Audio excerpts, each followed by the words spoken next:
ایک عالم دین تھے آیت اللہ نخوتکی، ہمارے ایک بہت کم نظیر عرفا میں سے گزرے ہیں، ان کے شاگرد 8 سال تقریباً ان کے شاگرد رہے۔ آیت اللہ بروجردی کے یہاں جب مجلس ہوتی تھی تو وہ پڑھنے آتے تھے مجلس، تو بہت ان کا جو خطاب تھا وہ سنا جاتا تھا، تو بچے بوڑھے جوان مرد عورت سب بڑے شوق سے سنتے تھے ان کا خطاب۔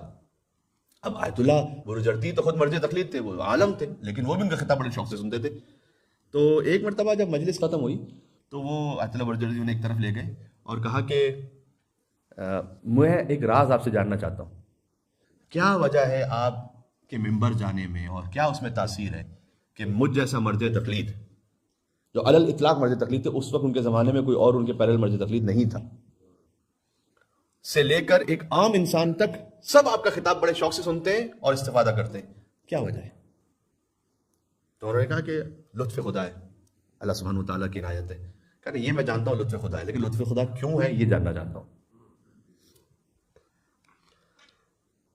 انہوں نے کہا آپ مرجع تقلید ہیں، آپ اصرار کر رہے ہیں، تو میں اس لیے آپ سے اب اس بات کو بتا رہا ہوں کہ میں سامرہ گیا ہوا تھا زیارت پر۔ جب سامرہ میں گیا تو آج سے تقریباً یہ 60 سال پہلے کی بات ہے۔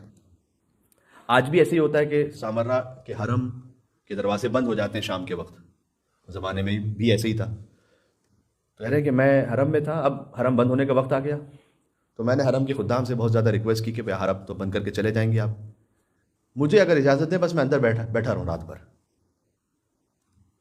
تو انہوں نے بہرحال اجازت دے دی مجھے۔ اب سب باہر جا چکے تھے، میں فقط حرم میں تنہا، اور میں مہمان امام علی نقی علیہ السلام اور امام حسن عسکری علیہ السلام، ان کی بالکل زری کے سامنے۔ اللہم صلی علی محمد وعلی محمد۔ آج امام علی نقی علیہ السلام کا دن بھی ہے، لہذا اس مناسبت سے میں نے مناسب سمجھا کہ اس بات کو پیش کر دیا جائے۔ جو اصل عرب ہوتے ہیں نا، اصلی عرب جو ہوتے ہیں، ان کی 2 خصلتیں ہوتی ہیں۔ ایک یہ کہ اگر آپ ان کے یہاں پر جائیں اور وہ دسترخوان انہوں نے کھانا لگا دیا اور آپ ان سے کہیں کہ جب تک میری یہ فلاں بات نہیں مانو گے میں کھانا نہیں کھاؤں گا، تو کچھ بھی کر کے اس بات کو مانے گا، اس لیے کہ اس توہین سمجھے گے کہ اگر دسترخوان بچھا دیا جائے اور کھانا نہ کھایا۔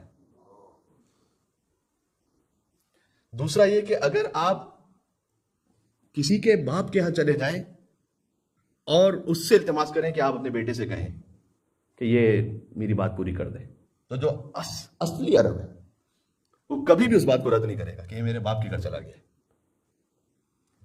وہ کہتے ہیں کہ میں بیٹھا ہوا تھا سامرہ میں زری کے سامنے، میں نے کہا یا امام زمان، میں آپ کے بابا کے حرم میں آپ کے بابا کے دسترخوان پہ بیٹھا ہوں اور آپ کے دادا کے دسترخوان پہ بیٹھا ہوں، امام حسن عسکری علیہ السلام، امام علی نقی علیہ السلام۔ ایک اور مل کے صلوات پڑھیے گا، اللہم صلی علی محمد وعلی محمد۔ میں نے کہا کہ مولا اب میں آپ کے بابا کے دسترخوان پر ہوں، میں یہ تو نہیں کہہ سکتا کہ آپ نہیں عطا کریں گے تو میں نہیں لوں گا، یہ تو بے ادبی ہو جائے گی آپ کی بارگاہ میں، تو لیکن بس میں آپ کے بابا کے وسیلے سے میں آپ سے التجا کر رہا ہوں کہ میں آپ ہی کو چاہتا ہوں، خود میں کوئی دنیا کی حاجت نہیں مانگ رہا، میں آپ کو چاہتا ہوں خود کہ آپ مجھے مل جائیں۔ کہتے رات بھر میں نے اس طرح سے گزاری، جب فجر کا وقت ہوا تو باب قبلہ سے ایک نور طلوع ہوا اور میں بہت زیادہ تھا اس نور کو دیکھ کر، اور مجھے یہ یقین ہو گیا گویا کہ یہ خود حضرت حجت ہے جو تشریف لائے، کیونکہ میں نے ان کے بابا کا وسیلہ انہی کے حرم میں انہی کے ذریعے کے سامنے بیٹھ کر رات بھر عبادت کے بعد دیا تھا۔ تو امام آئے تو امام علیہ السلام نے کہا کہ مانگو، کیا مانگنا چاہتے ہو ہم سے؟ تو میں نے کہا مولا آپ کی سلامتی اور عافیت چاہتا ہوں۔